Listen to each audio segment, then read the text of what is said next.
All right, we're back from the break and we're ready to continue this journey on the young path of entrepreneurship. And we're coming back with Royce Conn and Trip Scott, the owners of Ascension Clothing brand. That's a Christian clothing line that's really starting to impact the industry locally. And one of the things that you really started to dig into before the break was some of those sales and marketing kind of tips and strategies and processes that you went through. So I kind of want to expand a little bit more along those lines and hear a little bit more about you. So what has been to date your most effective marketing strategy so far? And then how did you discover that that was going to work for your target audience? So I think our biggest marketing is online because more people can see it online with just a press of a button. And we have been trying to post daily, and we use stuff like our physical products and taking pictures of that to post online and build a better community online. I think one of the most important things about online is staying active in the community. Whereas if someone comes to your account and they see, oh, they haven't posted in a month, they're not going to think maybe you're reliable. Whereas if you're in the comment sections, you're posting on your stories, you're constantly talking to your audience, they're more loyal to you. And I think that it's better to build a loyal customer base where you have maybe, it doesn't matter how many people you have, let's just say 10 people who are gonna always buy on a new drop. That is easier to achieve than 10 new people coming to your website every time. And obviously, we want both, and we want them to stay loyal. And some of the details that we've gone to are we go out in our community and we take a lot of advantage from people at the gym. We'll go up to people and ask them if they'd like to promote our brand, and we'll take some pictures, some videos, and Sports players. yeah, sports players. We're trying to get into the sports industry. We'll take people from our high school who do various sports, and we Work with them. yeah, we work with them to we'll we'll have them get in poses and take pictures of them, and we post that online, and then people, they'll understand it's not just a shirt, it's a activity, and we're building that feel for them to understand.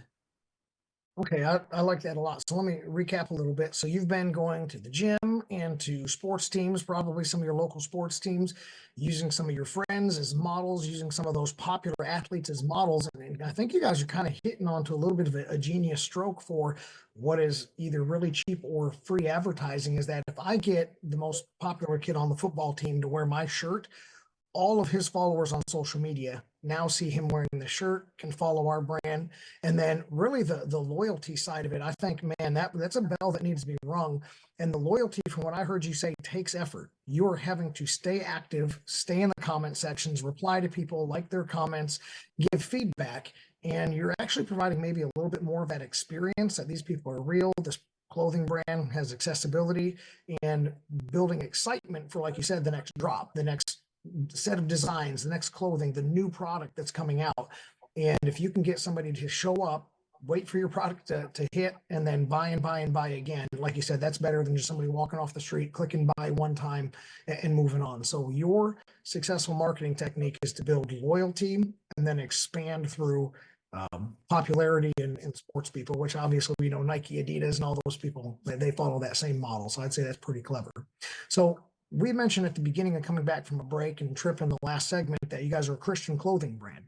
And so you have basically, what I understand, is a brand with a purpose, and that's to promote a faith or at least a moral mindset.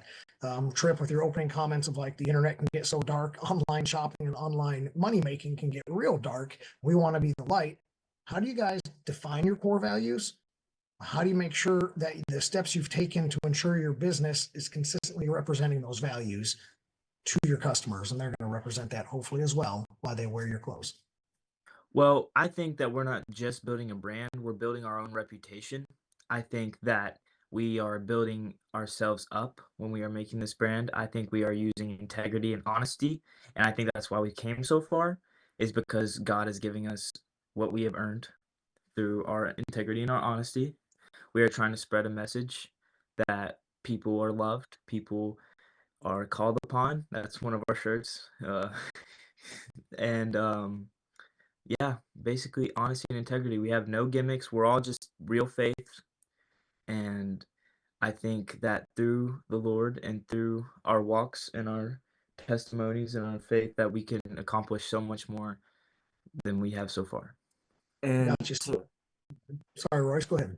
I was gonna build on that. I think that we saw a lack of Christians in the streetwear industry, and we wanted to expand into that. Whereas other industries might have more Christian-based stuff, and we aren't looking to sell a T-shirt. We're looking to save a soul. So we want to spread this to as many people as we possibly can, so that we can get more people in a community to serve Christ and all go to heaven one Yeah, day. our motto is changing the world one shirt at a time. Yeah. And today it's easier to talk about sex and drugs than it is to talk about Jesus Christ, our Lord and Savior. And that's why I think it's especially in our era, our generation, that spreading our faith and spreading the Lord is 10 times more important than it ever has been. You guys find that having a motto and having a purpose has helped you recruit support or customers? Like you said, Royce, you just said we're not selling a shirt, we're saving a soul. And then I think Trip, you just said your actual model is saving one soul. Tell me your motto again. I really like that. We're changing the world one shirt at a time. Changing the world one shirt at a time. So, do you think when people hear that and they see it written on your website, and of course the T-shirts embody that? In fact, do you have any T-shirts nearby that you can just give them as an example of what one of these changing the world T-shirts might look like? Yeah, of course. So this one is one of my favorites. Of course, on the front it's just our brand name, but on the back it says the strong start on Sunday, and we call this one at my worst because when Jesus was at his worst carrying the cross, it has a whole written paragraph. It says the weak start on Monday, but the strong start on Sunday. And it talks about how Jesus carried a 300-pound cross over 300 yards and how that was the ultimate sacrifice. And we are changing. He is a man shining light in a crowd of full-on haters. And I think this shirt just embodies the power of Christ and embodies the love that he has for us, because even at his worst, he still loved us. I like that a lot, and I love that you throw some facts. You modernize things, because haters is not a term that was used in the Greek back in that time. Yeah. It's something that we all clearly understand today. Yeah. And so you're sending a purpose that, like, you're going to wear our shirts, they're going to have a deeper meaning, they're going to send a message, and hopefully they're going to convict the person that wears it, and maybe convict the person that sees it and reads it. So with that being established, that you guys have to have integrity to establish and build your brand with purpose. You guys can't be running around doing exactly what you said not to do, drinking, smoking, having sex, and doing these things. But business owners just in general probably don't need to be doing that. But then business owners that are trying to build a moral-based company, you have to be reflecting the light that you're trying to sell and push out in the world. Is that correct? Mm-hmm. Yep, very much so. Excellent. So let me ask this other question right here. So if you're looking at your early journey in entrepreneurship, you've probably had a little success here, a little failure there, maybe a big success or big failure. Can you tell me about maybe a hurdle you had to overcome, a moment of doubt or failure that showed its face in your journey so far, and what was it and how did you overcome it? Of course, I think that our biggest issue was going back to, along with the breakthrough, we had gone and got all of our pre-orders from all the people wanting to buy. Well, we hadn't set up our bank account, and we expected it to be set up sooner than it actually was. Us being minors, it took the bank a lot longer to set up our account, and it took over a month for our account to actually get set up and working. So we had to fund all of our operations out of our pocket, and that kind of hurt for a while. But once we got the bank account set up and got it all up and running, we were able to start making a profit. So Well, welcome to business ownership where the owner's got to fork over some of their own money. That is not going to be the first, or it was the first time, but it will probably not be the last. But that's a beautiful lesson to learn is that the unexpected will definitely turn its face into your operations. And even if it's something outside of your control, like a bank, you can't force them to be faster or slower, whichever you want. You can overcome, you can use your own money, you can get through that obstacle. So, guys, I have this question for you. So if you were going to give just one or two encouraging quick thoughts to a young entrepreneur, whether they're teenagers like you, they're 20 or they're 30, and they're thinking about starting their business journey, what's an encouraging piece of advice you would tell them to go on their journey and do? Keep God first. Keep your morals straight. If you don't do that, then you're never gonna make it anywhere. And prepare yourself for defeat. Let's be honest. I mean, you're not gonna win without losing, like I said. Gotcha.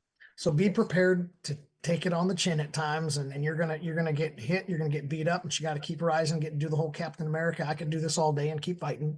And then of course, keep God first, keep your morality and integrity, and the business and everything will follow. So guys, we're coming to the end of this time with you. Tell me, how can we find Ascension Clothing? And if people want to just find out more about Royce and Trip, how do we talk to you guys? How do we get your advice, or shoot, how do we buy your products, man? So we have an Instagram. It's ascensionclothing.co. It's a logo of a cross, and we have a website, ascensionclothingdesigns.store. You can go there and look at our shirts. And We recently opened a TikTok. That's Yep. new, but it's actually going pretty good. Excellent. Well, gentlemen, this is fantastic. I appreciate your willingness to come on here and share the beginning stages of your journey.